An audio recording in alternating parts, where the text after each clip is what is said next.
toute seule. Ça semblait la moindre des choses. Mais non, Grover et moi avons été désignés à main levée pour la rapporter. Je n'en ai pas conclu que nous étions les deux pensionnaires les plus populaires. Attention à sa tête, m'a averti Grover pendant que nous grimpions l'escalier. Trop tard. Boum!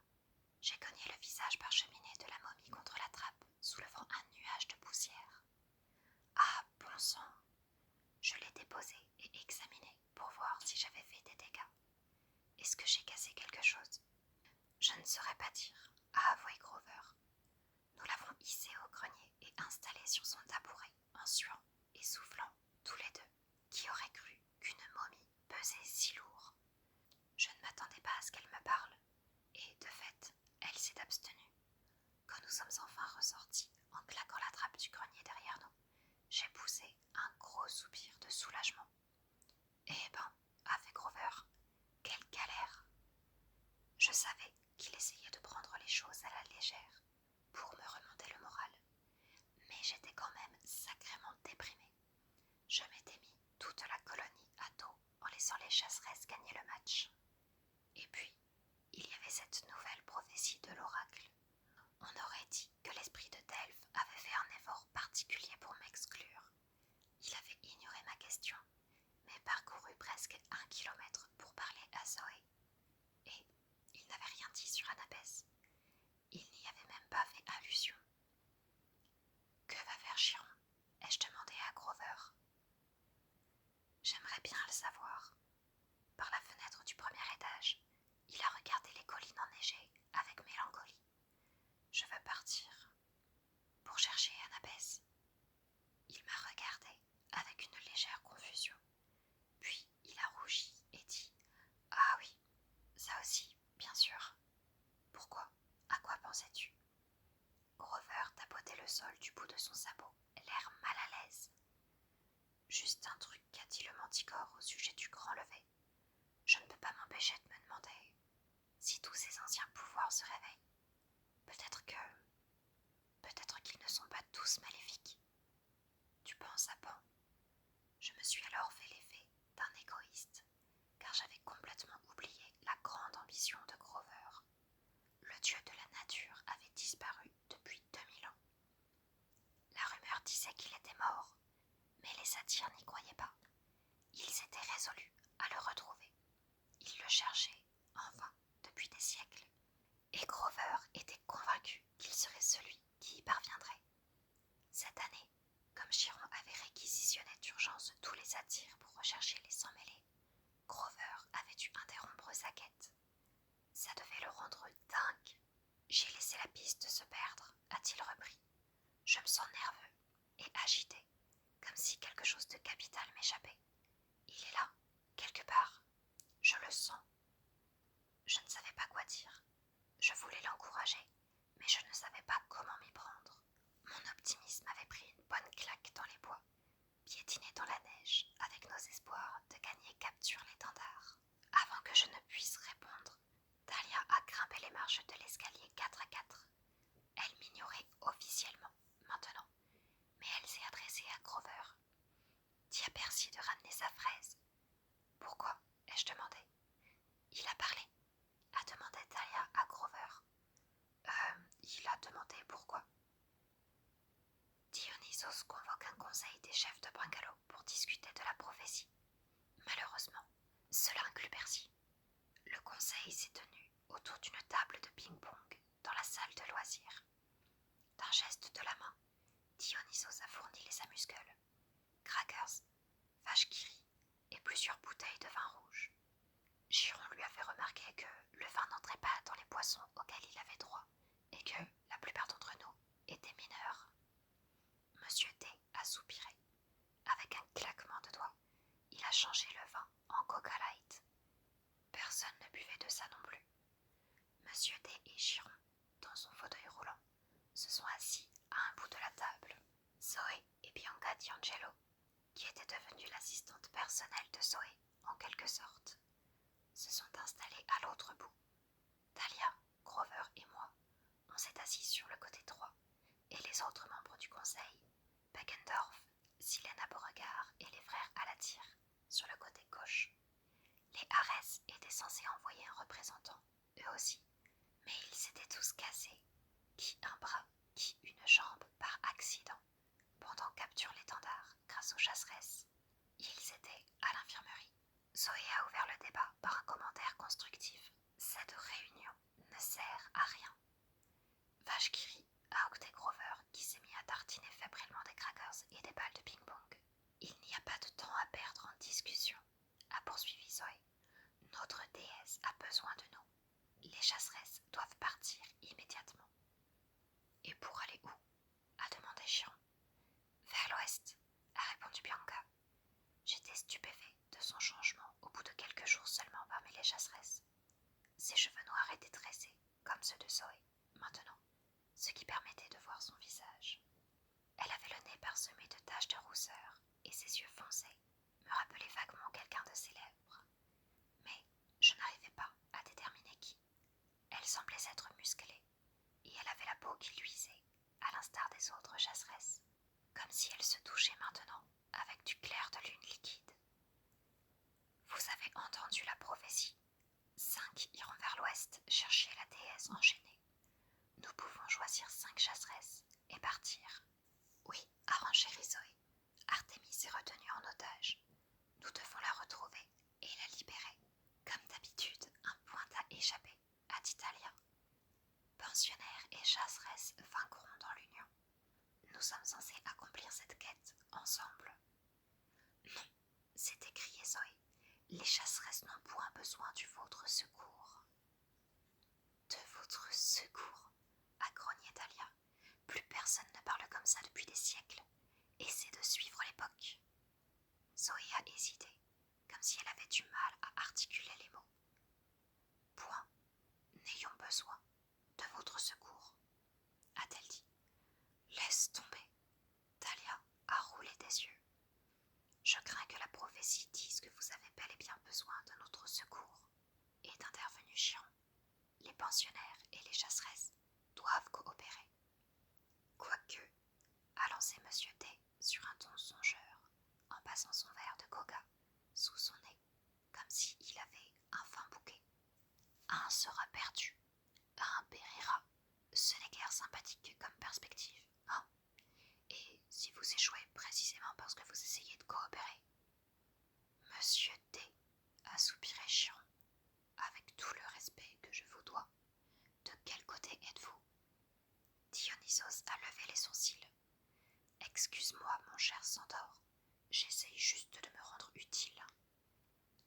Nous sommes censés travailler ensemble, a dit Talia avec obstination. Ça ne me plaît pas plus qu'à toi, Zoé, mais tu connais les prophéties. Veux-tu en braver une? Zoé a fait la grimace, mais je voyais bien que Talia avait marqué un point. Il n'y a pas de temps à perdre, a observé Chiron. Aujourd'hui, nous sommes dimanche. Vendredi qui vient, le 21 décembre, c'est le solstice d'hiver. Oh, joie, a grommelé Dionysos. Encore une réunion annuelle barbante. Il faut qu'Artémis soit présente au solstice, a dit Zoé. Au sein du conseil, elle fait partie de ceux qui préconisent le plus vigoureusement de combattre les laquais de Cronos. Si elle est absente, les dieux ne prendront aucune décision et nous perdrons encore une année dans les préparatifs de guerre. Suggères-tu que les dieux ont du mal à agir ensemble, jeune demoiselle? A demandé Dionysos. Oui, Seigneur Dionysos. Monsieur D a hoché la tête. D'accord, juste pour savoir. Tu as raison, bien sûr. Continue. Je ne peux qu'être d'accord avec Zoé, a dit Chiron. La présence d'Artémis au conseil d'hiver est essentielle. Nous n'avons qu'une semaine pour la retrouver, et peut-être plus important encore, pour repérer le monstre qu'elle pourchassait. À présent, nous devons choisir ceux qui entreprendront cette quête. 3 et 2, ai-je dit. Tous les visages se sont tournés vers moi. Talia en a même oublié de m'ignorer. Nous sommes censés être 5, ai-je expliqué, un peu embarrassée. 3 chasseresses, 2 pensionnaires de la colonie des Sans-Mêlés. C'est plus que juste. Talia et Zoé ont échangé un regard. Effectivement, a dit Talia. Ça se tient. Zoé a grogné. Je préférerais emmener toutes les chasseresses. Nous aurons besoin d'avoir l'avantage du nombre. Vous allez refaire le chemin parcouru par la déesse, lui a rappelé Chiron. Vous déplacez rapidement. Il ne fait aucun doute qu'Artémis a suivi la piste de ce monstre exceptionnel, quel qu'il soit, en s'enfonçant vers l'ouest. Vous devez en faire de même. La prophétie est claire. Le fléau de l'Olympe donnera la direction. Que disait votre maîtresse? Trop de chasseresses brouillent la piste. Un petit groupe est préférable. Zoé a saisi une raquette de ping-pong et l'a examinée, comme si elle se demandait sur quelle joue elle souhaitait l'asséner en premier. Ce monstre, le fléau de l'Olympe. Je chasse aux côtés de Dame Artémis depuis de longues années. Pourtant, je n'ai pas la moindre idée de ce dont il peut s'agir. Tous les regards se sont portés sur Dionysos, sans doute parce que c'était le seul dieu présent, et que les dieux sont censés savoir. Il feuilletait un magazine sur le vin, mais quand tout le monde s'est tu, il a levé le nez. « Ben, ne me regardez pas comme ça, a-t-il dit. Je suis un jeune dieu. Vous vous souvenez? Je ne suis pas au fait de tous ces monstres anciens et autres titans poussiéreux. Ça donne des sujets de conversation complètement barbants. Chiron, ai-je dit, vous avez peut-être une idée de qui peut être ce monstre? Chiron a pincé les lèvres. J'ai plusieurs idées, a-t-il répondu, mais aucune n'est bonne, et aucune ne se tient vraiment. Typhon, par exemple, pourrait répondre à la description. C'était vraiment le fléau de l'Olympe. Ou Kétos, le monstre marin. Mais si l'un ou l'autre était en train de s'éveiller, nous le saurions. Ils sont grands, comme des gratte-ciel. Ton père, Poséidon, aurait déjà donné l'alerte. J'ai peur que ce monstre soit plus insaisissable, voire plus dangereux. Vous allez au-devant d'un danger terrible, a dit Connor à la tire. J'ai apprécié sa façon de dire « vous » et non « nous ». Il semblerait qu'au moins 2 personnes sur 5 vont mourir. Un sera perdu dans la terre où il ne pleut pas de l'année, a dit Beckendorf. À votre place, j'éviterai le désert. Un murmure d'assentiment a parcouru l'assemblée. Et il faudra résister à la malédiction du titan, a cité Silena.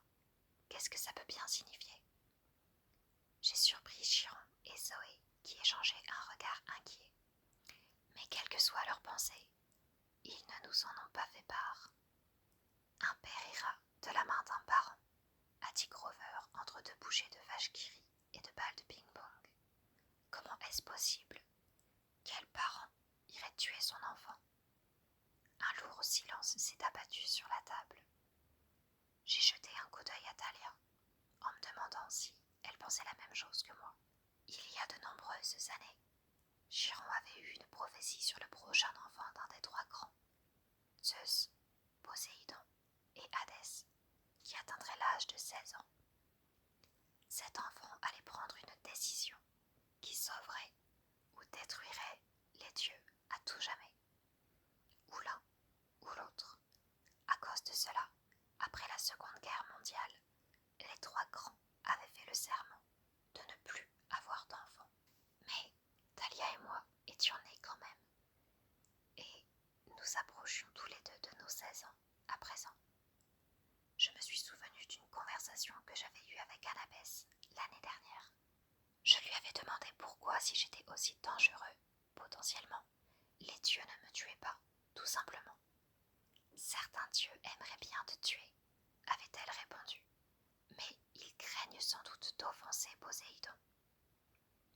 Un parent olympien pouvait-il se retourner contre son enfant sans mêler? Serait-il parfois plus facile de le faire mourir? S'il y avait bien 2 sans mêlés qui devaient s'inquiéter de cette question, c'était Thalia et moi. Je me suis demandé si je n'aurais pas dû envoyer à Poséidon cette cravate à imprimer coquillage pour la fête des pères. En fin de compte, il y aura des morts, a déclaré Chiron. De cela, au moins, nous avons la certitude. Ah, chouette, s'est exclamé Dionysos. Tout le monde l'a regardé. Il a levé les yeux innocents de son magazine fin. Le pinot noir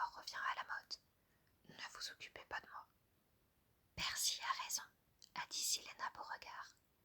Il faudrait que 2 pensionnaires y aillent. Je vois, a fait Zoé d'un ton sarcastique, et je suppose que tu te portes volontaire. Silena a rougi. Je n'irai nulle part en compagnie des chasseresses. Ne me regarde pas. Une fille d'Aphrodite qui ne veut pas qu'on la regarde, a raillé Zoé. Que dirait la tienne mère? Arrêtez, a dit Beckendorf. C'était un grand gaillard, avec une grosse voix. Il ne parlait pas beaucoup, mais quand il le faisait, en général, les gens écoutaient. Commençons par les chasseresses. Quels sont les 3 d'entre vous qui vont y aller? Zoé s'est levée.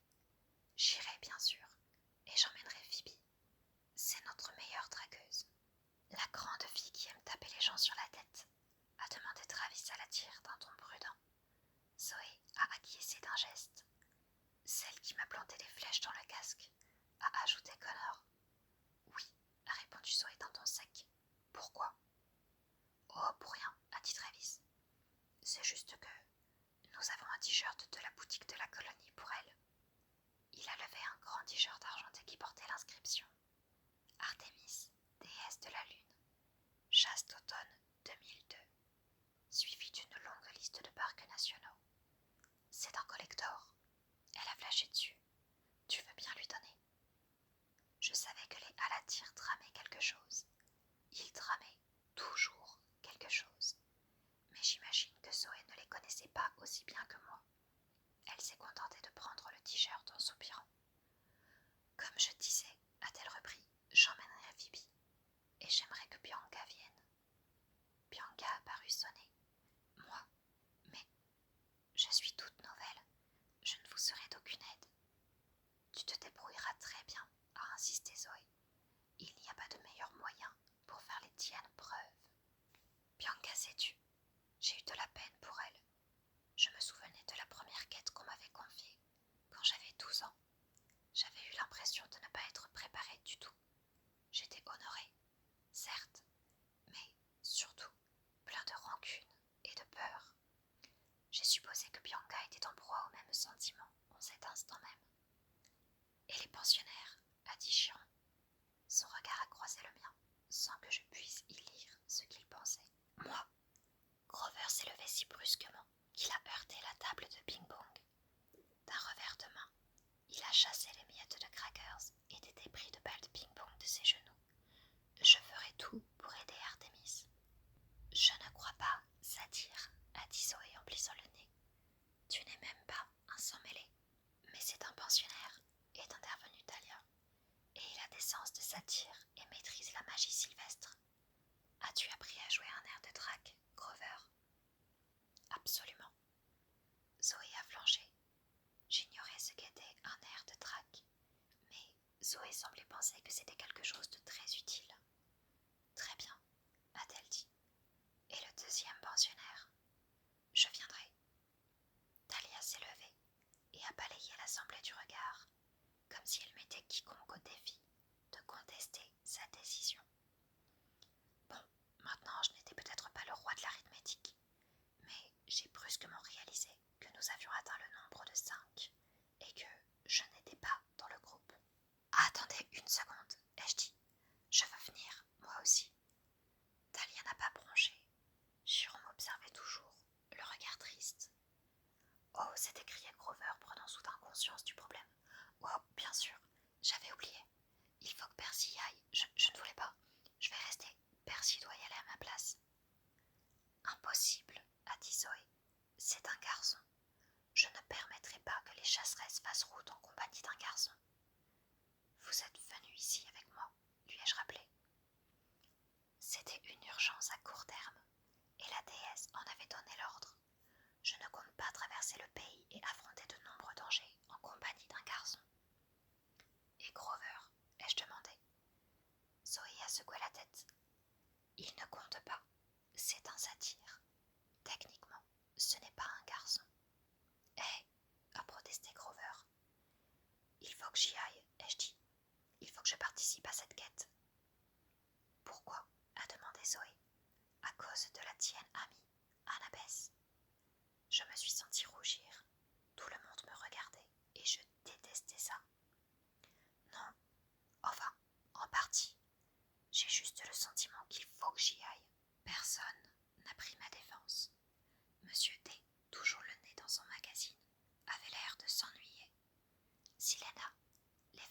Satyr et Beckendorf gardaient les yeux rivés sur la table. Bianca m'a lancé un regard compatissant. Non, a repris Zoé d'un ton catégorique. J'insiste. Je veux bien emmener un satyre s'il le faut, mais pas de héros mâle. Chiron a soupiré. Il s'agit d'une quête pour Artémis, a-t-il dit. Les chasseresses sont en droit d'approuver le choix de leurs compagnons. Je me suis rassis, les oreilles bourdonnantes. Je savais que Grover et quelques autres me regardaient avec compassion, mais je n'avais pas le courage de croiser leurs regards. Je suis restée prostrée, tandis que Chiron concluait la réunion. Eh bien, soit, Talia et Grover accompagneront Zoé, Bianca et Phoebe. Vous pouvez partir aux premières lueurs de l'aube. Et, puissent les dieux, Chiron a jeté un coup d'œil vers Dionysos. Compagnie présente incluse, espérons-nous, être avec vous. Je ne suis pas allée dîner ce soir-là, ce qui s'est avéré une erreur, car Grover et Chiron sont venus me trouver dans mon bungalow. Merci, je suis vraiment désolée, s'est écrié Grover en s'asseyant à côté de moi sur mon lit de camp. Je ne savais pas à quel. Je te jure. Il s'est mis à renifler, et j'ai deviné que si je ne le réconfortais pas rapidement, il allait éclater en sanglots. Ou se mettre à grignoter mon matelas. Grover a tendance à manger des articles ménagers quand il est troublé. Ce n'est pas grave, ai-je menti. Ça va, je t'assure. La lèvre inférieure de Grover a tremblé. Je ne pensais même pas. J'étais tellement obsédée par l'idée d'aider Artémis. Mais je te promets que je chercherai Annabeth partout. Si je peux la trouver, je la trouverai. J'ai hoché la tête, en essayant d'ignorer l'énorme cratère qui se creusait dans ma poitrine. Grover, a dit Chiron, me laisserais-tu parler quelques instants avec Percy? Bien sûr, a-t-il reniflé. Chiron a attendu. Ah, tu veux dire tout seul, avec Grover? Bien sûr, Chiron. Il m'a regardé d'un air malheureux. Tu vois, personne n'a besoin d'une chèvre. Et il a trotté vers la porte en s'essuyant le nez contre sa manche. Avec un soupir, Chiron s'est agenouillé sur ses pattes de cheval. Percy, je ne prétends pas comprendre les prophéties. Ouais, peut-être qu'elles sont absurdes. Chiron a contemplé la fontaine d'eau de mer qui chantait dans le coin de la pièce. Je n'aurais pas donné ma préférence à Talia pour cette quête. Elle est trop impétueuse. Elle agit sans réfléchir. Elle est trop sûre d'elle. M'aurais-tu choisi? Pour être franc, non. Talia et toi, vous avez de nombreux points communs. Merci beaucoup. Il a souri. La différence, c'est que tu es moins sûr de toi que Talia. Ça peut être bien, comme ça peut être mal. Mais il y a une chose dont j'ai la certitude. Ensemble, vous seriez dangereux. On pourrait gérer, comme vous avez géré au ruisseau ce soir. Je n'ai pas répondu. Il m'avait coincé. C'est peut-être pour le mieux, a poursuivi Chiron sur un ton songeur. Tu peux rentrer chez ta mère pour les vacances. Nous pourrons t'appeler si nous avons besoin de toi. Ouais, peut-être. J'ai sorti Turbulence de ma poche et je l'ai posée sur ma table de chevet. À en juger par la façon dont se présentaient les choses, je ne m'en servirai que pour écrire mes cartes de vœux, et pour rien d'autre. À la vue du stylo-bille, Chiron a grimacé. Pas étonnant que Zoé ne souhaite pas que tu l'accompagnes, pas tant que tu auras cette arme. Je n'ai pas compris ce qu'il entendait par là. Puis je me suis souvenu d'une chose qu'il m'avait dite il y a longtemps, le jour où il m'avait offert l'épée magique. Elle a une histoire longue et tragique qu'il n'est pas nécessaire d'évoquer. J'allais l'interroger à ce sujet quand il a sorti une drachme d'or de sa poche de sel et me l'a lancée. Appelle ta mère. Dis-lui que tu vas rentrer demain matin. Ah, et, à titre informatif, j'ai beaucoup hésité à me proposer pour cette mission. Sans le dernier verre, je l'aurais fait. Et périra de la main d'un parent. Je n'avais pas besoin de lui demander pourquoi. Je savais que le père de Chiron n'était autre que Cronos, le seigneur des titans. Si Chiron se lançait dans la quête, ce vers risquait de prendre tout son sens. Cronos n'aimait personne, pas même ses enfants.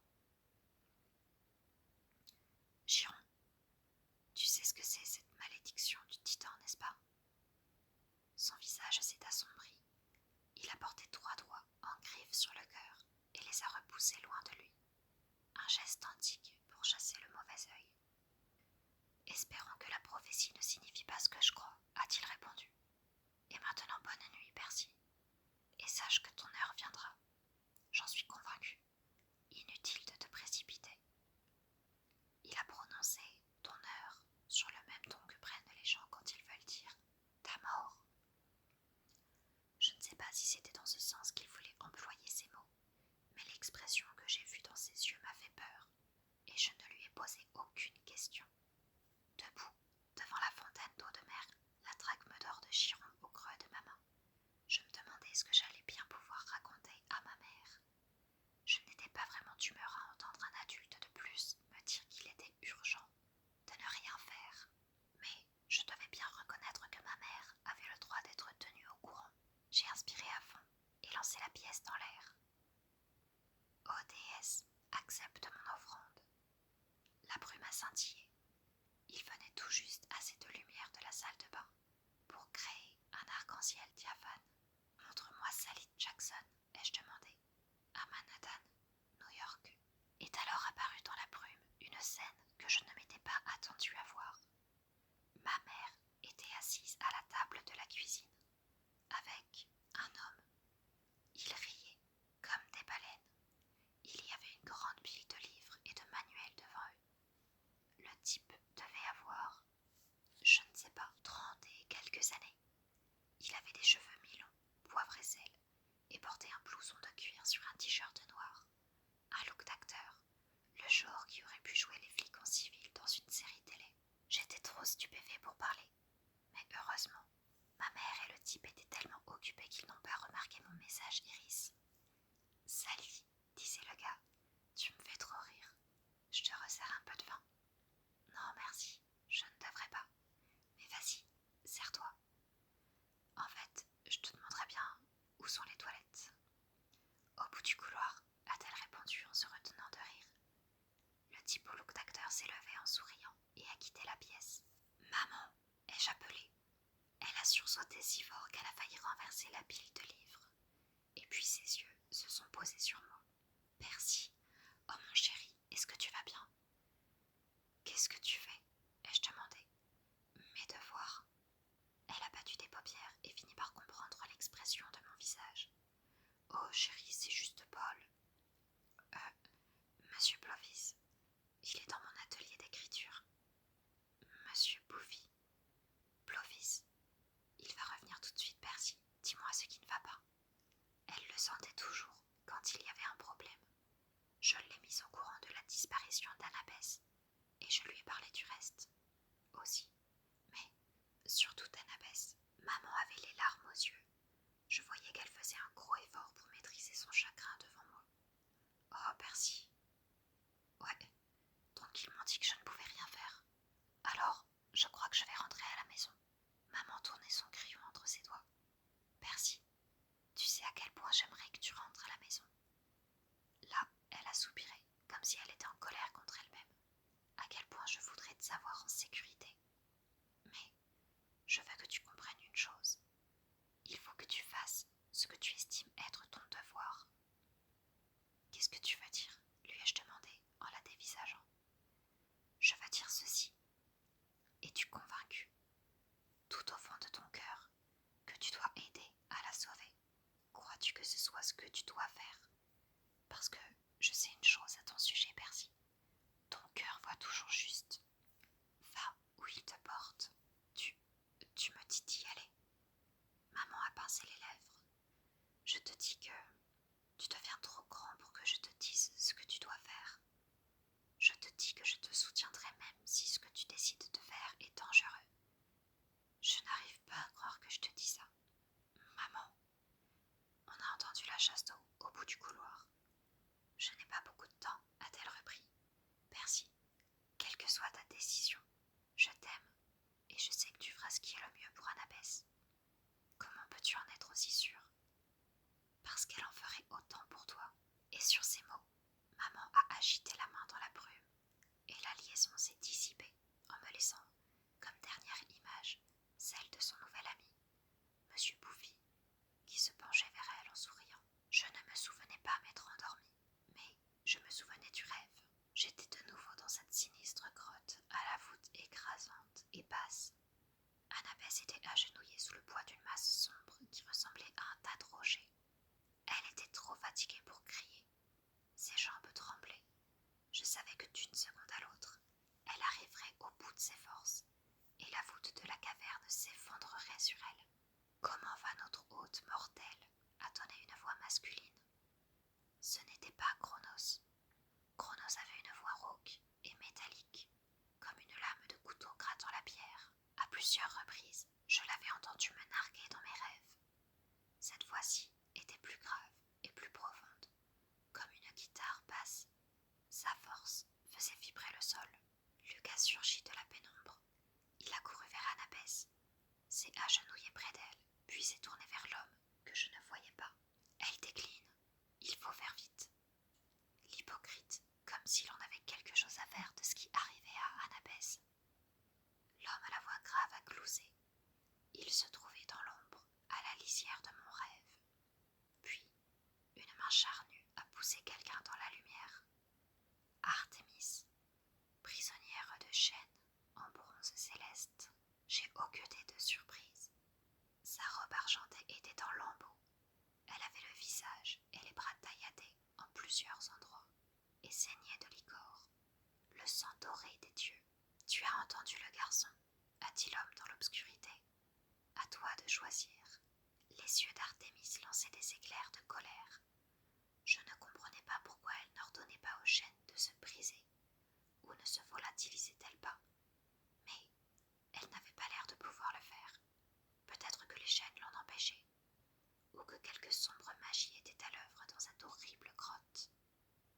La déesse a regardé Annabeth, et la colère de son regard s'est muée en inquiétude et en indignation. Comment oses-tu torturer ainsi une jeune fille? Elle va bientôt mourir, a dit Luc. Tu peux la sauver. Annabeth a émis un faible gémissement de protestation. J'avais l'impression que mon cœur se déchirait. Je voulais courir la rejoindre, mais je ne pouvais pas bouger. Détache-moi, a dit Artémis. Luc a dégainé perfide son épée. D'un coup de maître, il a tranché les chaînes de la déesse. Artémis a couru vers Annabeth et lui a retiré son fardeau des épaules. Annabeth s'est écroulée au sol, où elle est restée, inerte, à peine parcourue de frissons. Artémis a titubé sous l'effort pour soutenir le poids des rochers noirs. L'homme, caché dans la pénombre, a glousé. Tu es aussi prévisible que facile à battre, Artémis. Tu m'as eu par surprise, a rétorqué la déesse, ployant sous son fardeau. Cela ne se reproduira pas. Ça, c'est sûr. Te voici définitivement hors d'état de nuire. Je savais que tu ne pourrais pas résister à porter secours à une jeune fille. C'est ta spécialité, ma chérie, après tout. Artémis a grogné. Espèce de porc, a-t-elle dit. Tu ignores tout de la pitié. Là-dessus, nous sommes d'accord. Luc, tu peux tuer la fille maintenant. Non, a crié Artémis. Luc a paru hésiter. Elle peut encore nous servir, mon général, a-t-il balbutié, comme Abba. Oh, tu crois vraiment? Oui, mon général, ils viendront la chercher. J'en suis convaincu. L'homme a réfléchi. Soit. En ce cas, le Dragaïna peuvent la surveiller ici, en supposant qu'elle ne meure pas de ses blessures.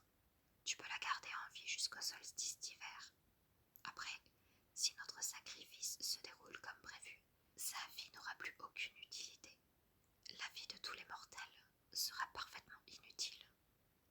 Luc a pris le corps inerte d'Annabeth dans ses bras et l'a emporté. Tu ne trouveras jamais le monstre que tu cherches, a dit Artémis. Ton plomb échouera. Tu ignores tant de choses, ma jeune déesse, a répondu l'homme dissimulé dans la pénombre. À l'instant même où nous parlons, tes chères compagnes se lancent à ta recherche. Elles vont jouer mon jeu. Maintenant, tu nous excuseras, mais nous avons un long voyage devant nous. Nous devons accueillir des chasseresses et veiller à ce que leur quête soit assez mouvementée. Le rire de l'homme a résonné dans l'obscurité, faisant trembler le sol si fort que la voûte de la caverne a semblé sur le point de s'effondrer. Je me suis réveillée en sursaut. J'étais sûre d'avoir entendu frapper fort. J'ai balayé mon bungalow du regard. Dehors, il faisait noir. La fontaine d'eau de mer gazouillait toujours. Aucun autre bruit que le ululement d'une chouette dans les bois et le clapotis lointain des vagues sur la plage. Sur ma table de chevet, la casquette de baseball d'Annabeth était prise dans un rayon de lune. J'ai regardé une seconde, et puis, boum, boum, quelqu'un ou quelque chose tambourinait ma porte. J'ai saisi turbulence et sauté de mon lit. Oui, clop, clop. J'ai gagné la porte, à pas feutrés. J'ai dégainé l'épée, ouvert brusquement la porte, et je me suis retrouvée nez à nez avec un Pégase noir. Waouh, patron, a dit sa voix dans ma tête tandis qu'il reculait, effrayé par la lame de l'épée. J'ai pas envie de finir en hippokebab. Il a déployé ses ailes, et le souffle d'air m'a chassé d'un pas en arrière.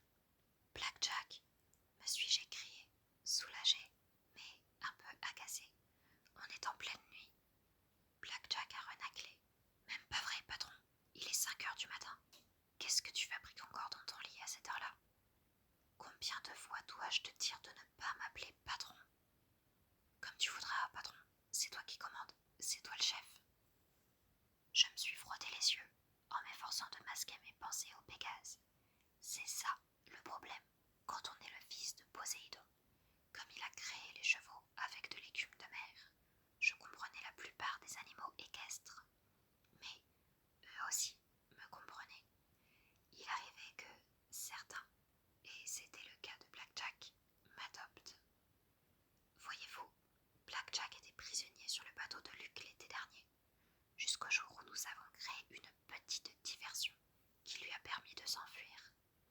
Je n'y étais pas pour grand-chose, en réalité, mais Black Jack m'attribuait tout le mérite de son sauvetage.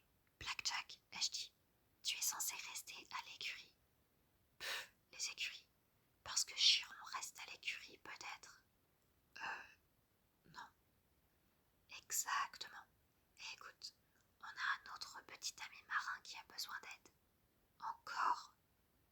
Ouais, j'ai dit aux hippocampes que je viendrais te chercher. J'ai grogné. Dès que j'étais près de la plage, les hippocampes me demandaient de les aider à résoudre leurs problèmes. Et ils en avaient plein. Des baleines échouées sur le rivage, des tortues prises dans des filets de pêche, des sirènes avec des hameçons. Ils m'appelaient pour que j'aille sous l'eau les aider. D'accord, j'arrive. T'es le meilleur, patron. Et ne m'appelle pas patron. Black Jack a poussé un petit hennissement. C'était peut-être un rire. J'ai jeté un coup d'œil à mon lit douillet. Mon bouclier de bronze était toujours accroché au mur, cabossé et inutilisable, et la casquette magique d'Annabeth était sur ma table